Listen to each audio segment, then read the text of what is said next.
Hi, everyone. Welcome to our virtual MIKMAW Archaeological Protocols information session. Thank you for joining us tonight. My name is Crystal Dory, and I'm the Director of Communications for KMK. Before I get too far into tonight's presentation, I'm sure you heard that the session tonight is being recorded, and it will be posted to our YouTube and Facebook pages, hopefully in the next week or so. Hopefully it won't take long to edit it and get it up for you. You will also note that this is set up as a webinar with no ability for guests to turn on their microphones or camera. I didn't want you to think that something was wrong on your own devices. We actually had it set up this way so that this initial session will be just a presentation. Tonight, our own senior archaeologist, sorry, Heather, and manager of the Archaeology and Research Department, Dr. Heather McLeod-Leslie, will be providing a bit of an overview on the MIKMAW archaeological protocols that community members in the Gespewick district of Mi'kma'ki drafted for us. The intention of these protocols were not only to honor, protect, respect, and preserve the memory of those who walked before us, but to establish formal rules for how archaeology is done on Mi'kmaq sites and with respects to Mi'kmaq archaeological resources. As an extension of the Assembly of Nova Scotia Mi'kmaq Chiefs Statement of Principles regarding archaeological resources, a working group out of the Gespewick district began to develop principles or protocols for how they feel that Mi'kmaq sites should be managed. While they wanted these protocols to be a living document, one that could be changed or updated as necessary and revisited at any point in time, they have also allowed us to share these protocols with all Mi'kmaq communities in Nova Scotia to determine whether these should be adopted province-wide. Tonight, Heather will be providing a bit of an overview on the draft protocols so that our community members can get a little familiar with them before future community sessions. We will be going to communities soon to talk about the protocols more in depth. We want the thoughts and opinions of our community members on whether you think these protocols will work or what you think is missing from the draft document. So while there's no opportunity for questions, answers, or comments tonight, we want viewers to know that's because this is just the beginning of the conversation. We will be posting dates for community engagement sessions soon, and we hope that you can join us at one of those sessions so that we can hear your feedback in person. With that, let us turn things over to Heather to provide an overview of what the protocols currently look like. As I noted, Dr. McLeod-Leslie is our senior archaeologist, and she's been with our team since 2008. Heather holds a PhD in archaeology from Memorial University, and before joining our team, she taught archaeology, GIS, and cartography at St. Mary's University and worked as a geomatics and archaeology consultant in Ottawa and throughout Nova Scotia. Here at KMK, Heather leads the team that conducts the archaeological and historical research that's used to help support the Assembly and the KMK team in our rights implementation discussions and the Mi'kmaq Nova Scotia Canada consultation process. That is a lot, and I don't feel it did you any justice, Heather. So hi, Heather, welcome. Hi, can everyone hear me okay, you think? I can hear you just fine. Good, good. Well, wow, Crystal, thank you. That was a really a kind introduction and really wonderful overview of why we're here tonight. So let's get right to it, shall we? Sure, I'm just going to bring up your presentation right now. Thank you very much. There we go. It should be up. Okay, great.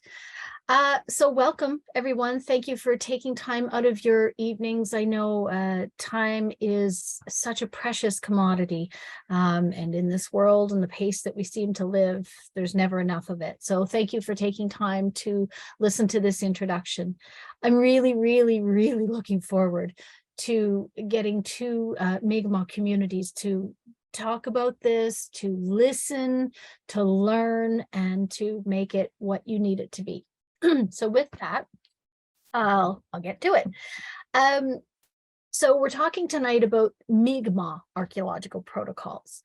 And archaeology has kind of a shady past, as I'm sure many can think of different instances where archaeology then was not what we hope it is and will be today and into the future. essentially hundreds of years ago, and maybe not even quite that long ago, maybe within the last century or a little bit better. It was essentially grave robbing and from its earliest history, and there was a lot of different perspectives on what was happening. On the one hand, some folks thought they were gathering information and learning. On the other hand, other folks were looking at it as just desecration and disrespect. And that is the true history of archaeology. But in the 20th century, lots of things changed within the discipline of archaeology, and it really became a science. And that is where we are standing now.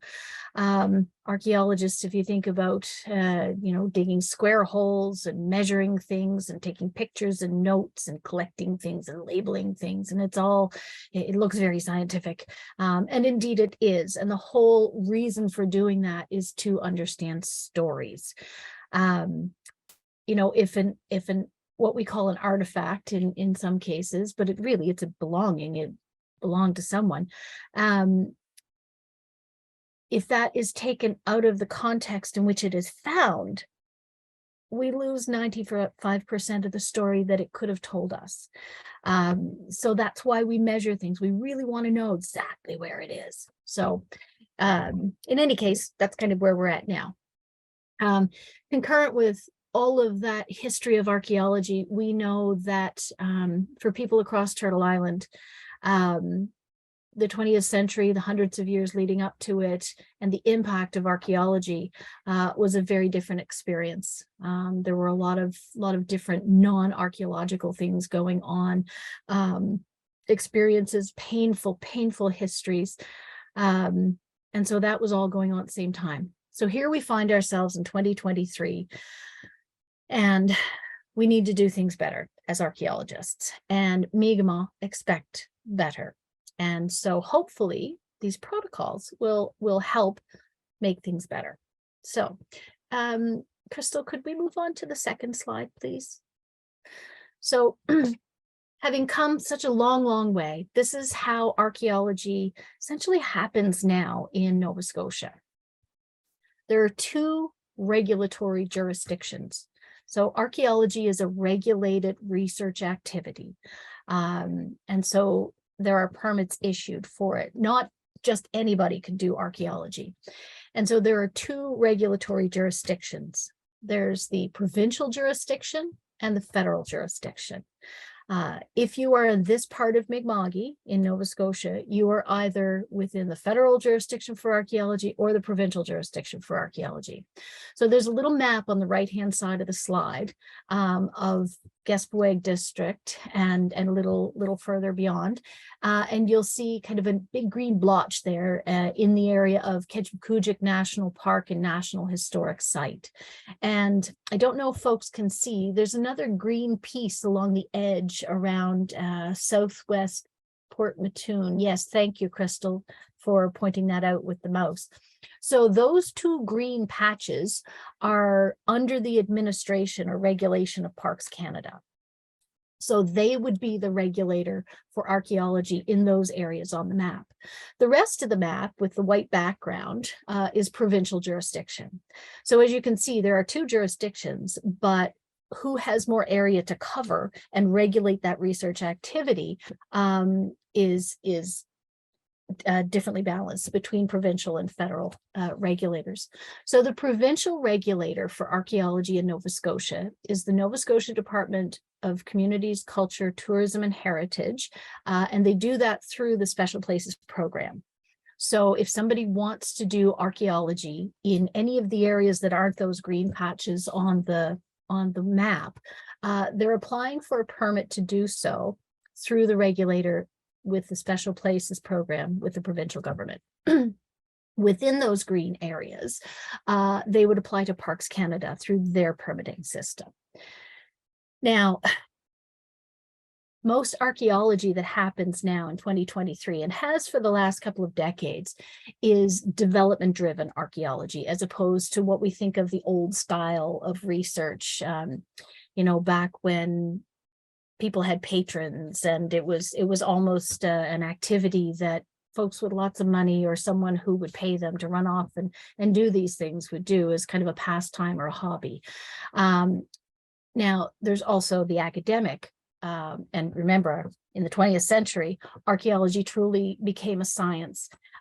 So many folks doing academic or old style research are doing archaeological research purely for the purposes of learning and improving our understanding of the past, of people, of people's past, and relationships to environments using archaeological methods. And so this is an academic style of archaeology. You might hear some people say pure science. And the reason for doing it is to learn. And that's the only reason for doing it.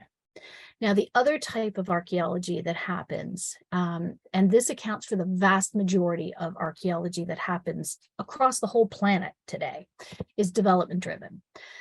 And so when somebody wants to do a project that has the potential to impact or disturb an archaeological site, they have to do what's called an archaeological resource impact assessment in order to understand what is there and where there may not be something, and how the project that they want to build, be it a bridge, a factory, any type of thing, a quarry, if they're going to do that project, what kind of impact is it going to have on the sites that have been left by people in the past? And recognizing that archaeology is a non-renewable record, we are not getting any more 2,000-year-old sites, any more 8,000-year-old sites, any more 250-year-old sites. What is there, what has survived, is all we have. And so if we don't do something, we'll not only lose the connections we can have, but we'll lose all the stories that it has to tell us. So those are the two kinds of archaeology that happen. And both of those kinds of archaeology happen in both of those regulatory jurisdictions. So that old style or academic style, which is just all about the learning, and the development driven. And these two pictures that are on this slide, in both cases, there are a lot of people standing around looking at square holes. And the square holes are where people have used different tools to kind of very gently remove the layers of soil and deposition that have built up over time, hundreds or thousands of years. And so very carefully are trying to find the evidence of the stories and put all that together by measuring it and recording it. And then once we have all those records, then we can start learning the story that place and those things have to tell us. So they look essentially the same. But the one that is development driven is archaeology research functioning in a different environment with a lot more pressure from a client who has budgets and deadlines and regulatory requirements and so on and so forth outside of the archaeological process. So in many respects, they look the same. If we look at square holes and people on their hands and knees with trowels and brushes, but they are different circumstances. However, it doesn't matter what the reason or what the regulatory jurisdiction is. It's all MIKMAW. And if we're talking about MIKMAW sites, it shouldn't matter why the archaeology is happening, and it shouldn't matter who permitted it. It is MIKMAW archaeology. These are MIKMAW stories, and archaeology has to make some changes.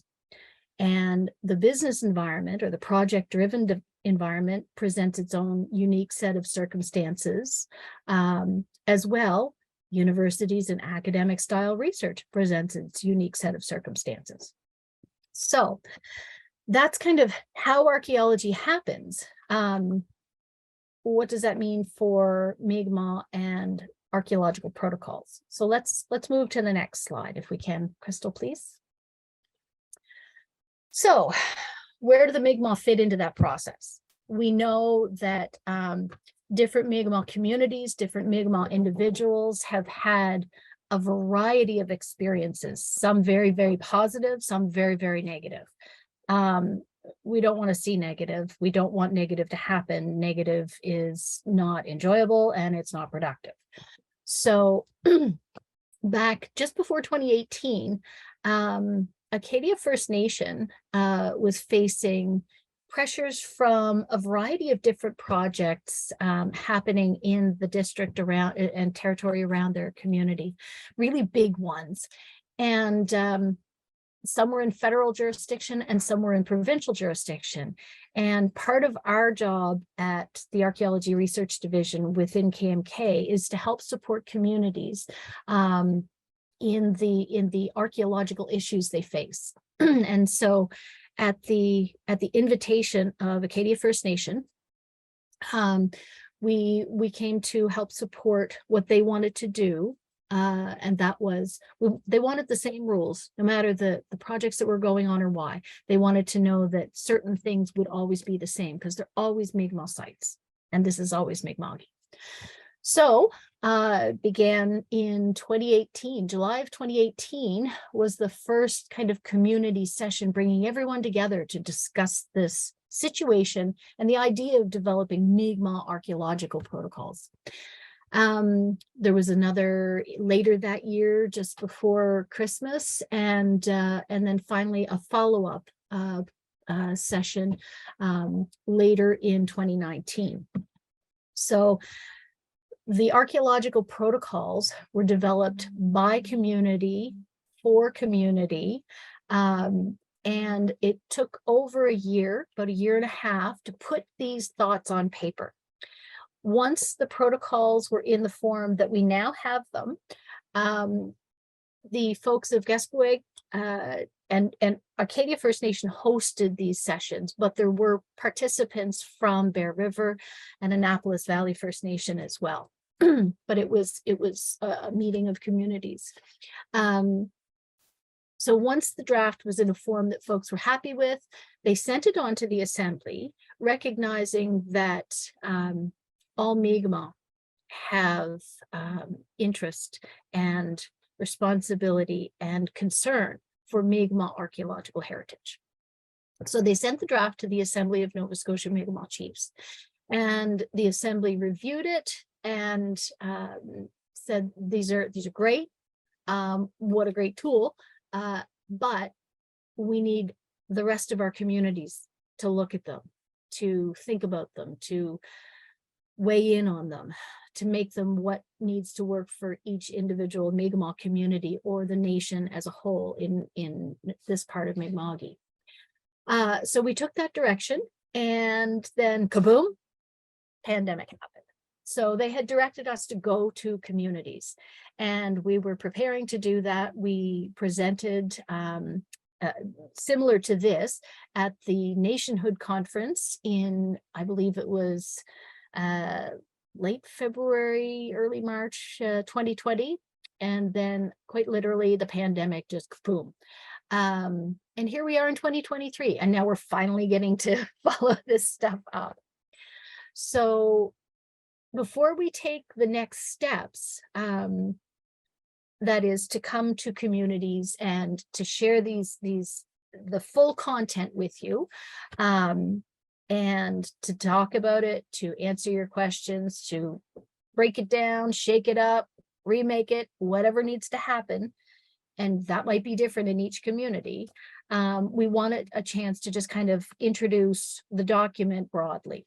Okay, so that's why we're doing this virtually. We learned some great tools through the pandemic, but we are looking to do the next steps in person with virtual options, because hey, we can do that now.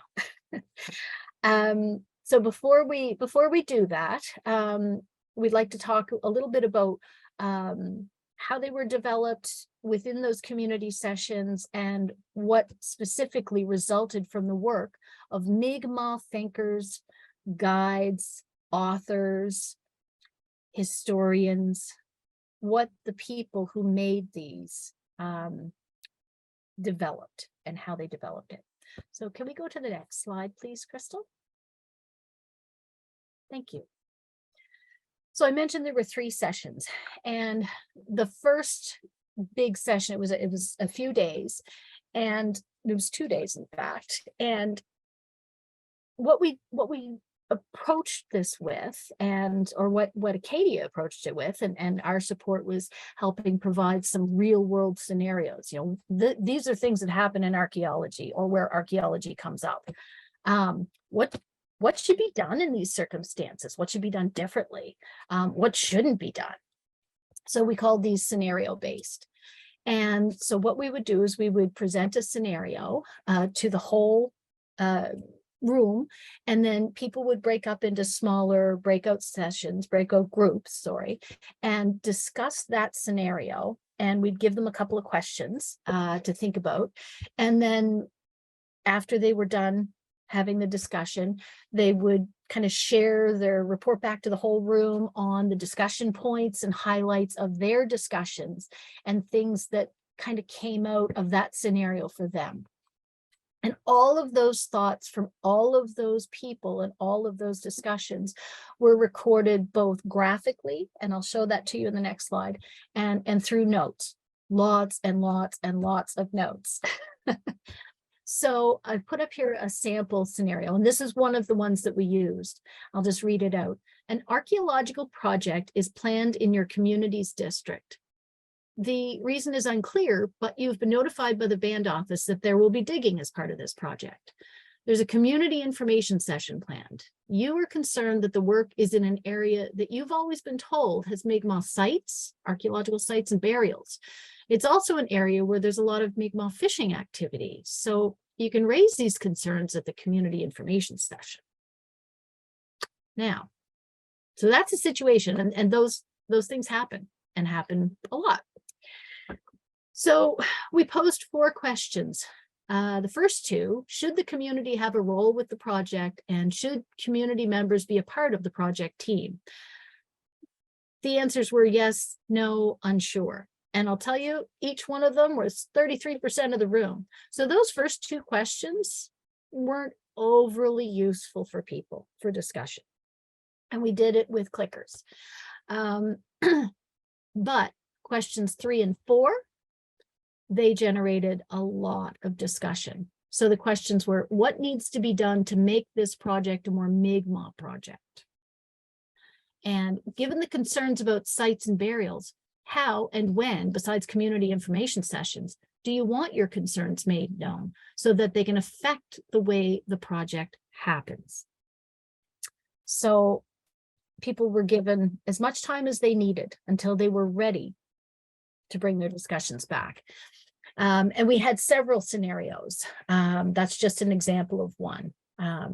So Crystal, could we go to the next slide, please? Thank you. So I mentioned that all of the discussions were recorded graphically and through copious amounts of notes. So the top left was the morning discussion.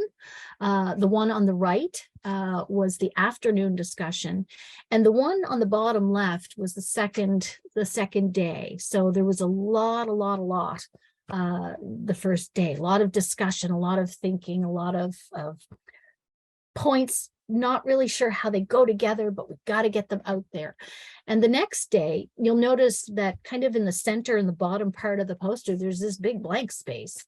Well, those sessions happened the way they had to happen. And shortly after lunch, a talking circle started. And so, of course, recording stopped because the talking circle, the sharing circle, is sacred and is to be respected. So nothing was recorded. But what was recorded provided a lot of information. And so the challenge was to take those graphic notes, those discussions, the notes that we wrote down, what we heard, and try and put them on paper as something that would be useful for the people who were providing all of their time and wisdom and thought and guidance. So can we go to the next slide, please, Crystal? So these became the MIKMAW archaeological protocols. Actually, when they went to the assembly, they were the Gaspueg archaeological protocols, but between the parties, between Acadia, who led the development of them, and the Assembly. After the Assembly reviewed them, they wanted to have them known as the MIKMAW Archaeological Protocols. So the protocols weave together other tools for MIKMAW governance, MIKMAW care, making sure that things are done in a good MIKMAW way. So the protocols wove together with those other things, the 5 pillars that were developed in 2006, on which the rebuilding of governance and the Assembly operates. And those are available on our website at mikmawrights.com. The concept of Nadugalim is also explicitly part of the preamble or setup of the protocols, and how they are to be used. It also links to the Culture, Heritage, and Archaeology Strategic Plan that the Assembly adopted in 2015, as well as the other 2 documents. I think Crystal mentioned them, the Statement of Principles regarding Archaeological Resources from 2016, and Principles of MIKMAW Ancestral Remains Protocols. So all of those documents, Nadugalim's concept, but all of those other documents are available on our website, MIKMAQRIGHTS.com. And you can download them and read them, print them, whatever you'd like. So the MIKMAW Archaeological Protocols, all of those notes and those graphic depictions and the conversations and how they move together resulted in some principles, some protocols, and some standards. And we also put a glossary of terms in there. So there are fundamental principles that must be respected, that create the foundation on which all of the rest of the document is based. And I will share those with you tonight. Then there are a series of protocols, and one second here, folks. So there are general protocols for archaeological projects, and those are just kind of overall requirements. There are communications protocols about sharing information, what, when, how does communication happen? Participation. If these are MIKMAW projects, what does participation need to consider or look like? And reporting protocols. These are MIKMAW sites. This is MIKMAW archaeological heritage. These are MIKMAW belongings and legacy and heirlooms from MIKMAW ancestors. And so if MIKMAW don't have access to reports that exist, or there is no reporting to MIKMAW, that's a problem. So these are the expectations and the protocols expected to be respected and honored. And then there are some standards. So the standards lay out some basic quality standards for projects in general. And then there are some very specific technical, methodological standards that are outlined as acceptable and unacceptable. And the implications that those technical methods have for things like burials and sacred places, because this comes up. And with respect to MIKMAW cultural practices, if this is a MIKMAW project, if this is a MIKMAW site, cultural practice has a place. It has to be part of it. Otherwise, it's not a MIKMAW archaeological project. It's an archaeological project. And that's what we're trying to avoid happening anymore with the MIKMAW archaeological protocols. So that's the document that we're not sharing tonight, but there is a way. But before I tell you how to get a hold of a copy of that document to prepare for our in-person community sessions, I'd like to go over the fundamental principles that came from those community discussions and those breakout sessions. So thank you, Crystal. So this is the basis of MIKMAW archaeological protocols and standards as they relate to participation, communication, reporting, methods, technical methods, doing archaeology, everything. Number one, MIKMAW have an inherent right to self-determination for the stewardship of MIKMAW archaeological heritage and sacred places. MIKMAW determine the value of MIKMAW archaeological heritage. And so there's a scenario that deals with the valuation of heritage. This is our MIKMAW history, and it belongs to the MIKMAW. Ulnu burials are not to be disturbed. We need to protect what is left. Artifacts are the belongings of our ancestors and us as their heirs, and it is our duty as MIKMAW to care for them. Archaeological projects are MIKMAW projects.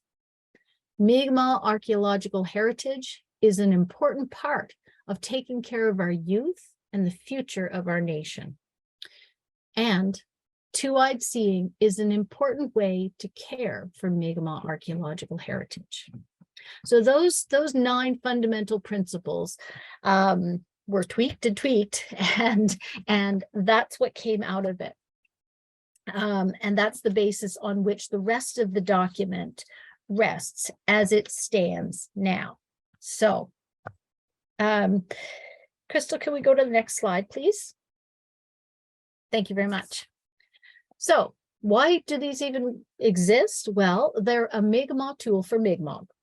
Okay, they're a starting place for discussions because there will be times, there will be projects, there will be situations. And hopefully, as a tool within your toolkit, it will be a place for discussion. It will be a way for you to have those discussions. And for archaeologists and their clients, these protocols can help them understand MIKMAW expectations and meet those expectations. It's a starting place. So with that, we just wanted to let you know that MIKMAW can email us for a copy of the draft MIKMAW archaeological protocols to prepare for the next step of engagement, which will include in-person discussion in MIKMAW communities. The email is right there, info@mikmawgrites.com. That's info@MIKMAWGRIGHTS.com.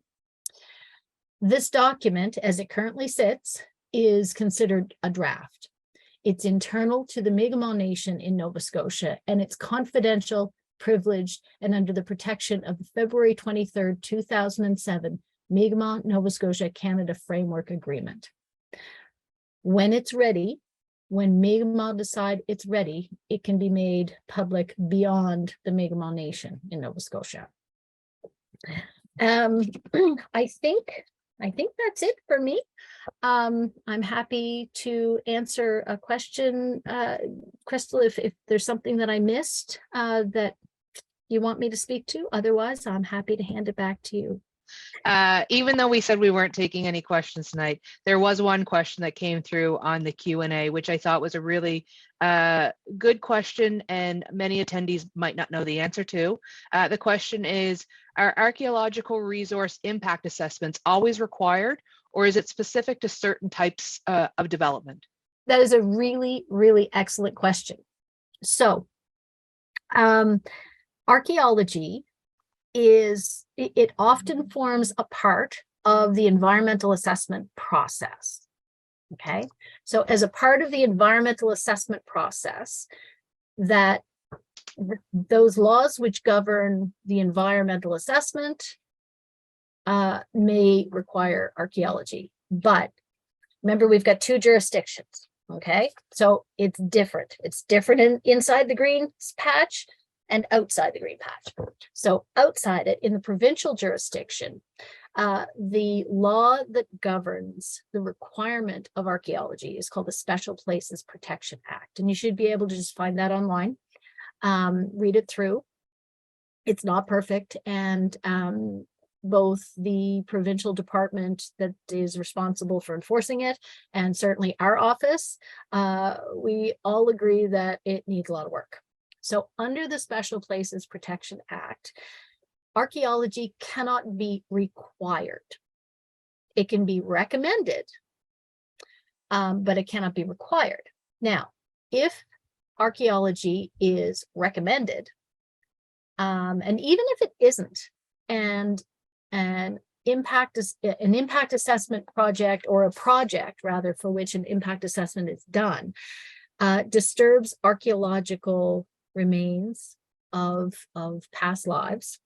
I'm not talking about burials, I'm talking about like habitation sites, where people made their food, where they raised their children, where they camped for the night, where they built boats and other things, toys for their kids. If those types of archaeological remains are disturbed, and there isn't steps taken to fix that situation, stop and protect those archaeological remains, if that becomes known, then charges can be laid. Okay. Any person, individual, private individual, who knowingly disturbs an archaeological site can be fined. And I know it used to be up to $10,000. I'm not sure if that limit has upped now. And a corporation that knowingly disturbs or allows disturbance can be fined up to $100,000. And again, that limit may have gone up since I last checked. So in that, it can't necessarily be required, but it can be recommended. However, if there is knowledge that there's archaeological sites there, you can't do your project without dealing with the archaeological site. So it's a bit of a conundrum. I wish that every project could have the requirement. They don't all necessarily need to have that done. It depends on the specific project circumstance, and each one has to be looked at individually. But the vast majority of them do. So I hope that answered the question. Federally, within that jurisdiction, it's a different kettle of fish, and MIKMAW are in a different situation with respect to Parks Canada and their regulation of archaeology. And that'll be another session sometime. I think either way, it just really expresses the importance for the MIKMAW to have protocols, have rules put in place, have expectations outlined on paper, so that everyone, regardless of what entity or department or level of government they work for or with, to know what the MIKMAW expectations are when it comes to our archaeological resources and our artifacts. So I thank you very much, Heather, for your presentation tonight. And I thank everyone for attending. The attendance was phenomenal, and we're really, really happy about that. Just a reminder that this video will be posted on our YouTube page and shared on our social media channels. In case anyone came in late or would like to share it with somebody or wish somebody was able to join with them tonight, please know it will be posted very soon, and you'll be able to watch it again or share it with anybody who you feel would really benefit from hearing the initial parts of this discussion. As Heather and I both said, we will have upcoming community sessions. Although it was one of Heather's slides, she didn't go too much into the details, so I just wanted to touch base that we want people to know that this is the first kind of embarking on this venture of having these discussions, for lack of better terms. So we will be going to community sessions to get feedback, to look at the protocols, to go over what everything is outlined in the protocols, and to hear what people think. And then we will take that information we get from community members, and we will be going back yet again, and we will take it back and say, did we get it right? Did we hear what you wanted? Is this what you were thinking? Was anything overlooked? Should anything else be included? Because we won't finalize these protocols until the nation tells us to finalize these protocols. So we want people to know that. All upcoming community session dates will be posted on our social media pages. The sessions we will know will be open to Mi'kmaq community members only, as that's who we need the input from. And then we will take that information to the assembly, and the assembly hopefully someday will be able to publicly issue these documents to represent the needs and the concerns of the Mi'kmaq from across the province. So you can stay tuned to our Facebook and Instagram pages for those dates to be posted, or if you'd like to be added to our newsletter distribution list where we share dates, we share information about what's going on at KMK, you can email us at the info@mi'kmawrights.com address to be added to the list. So again, I'd like to say, Walaaliak, thank you very much for attending. Heather, thank you for your presentation. And we look forward to seeing you all in communities very, very soon. And I know that these are going to be incredible discussions when we get there. So thank you. Have a wonderful evening, everyone. Bye.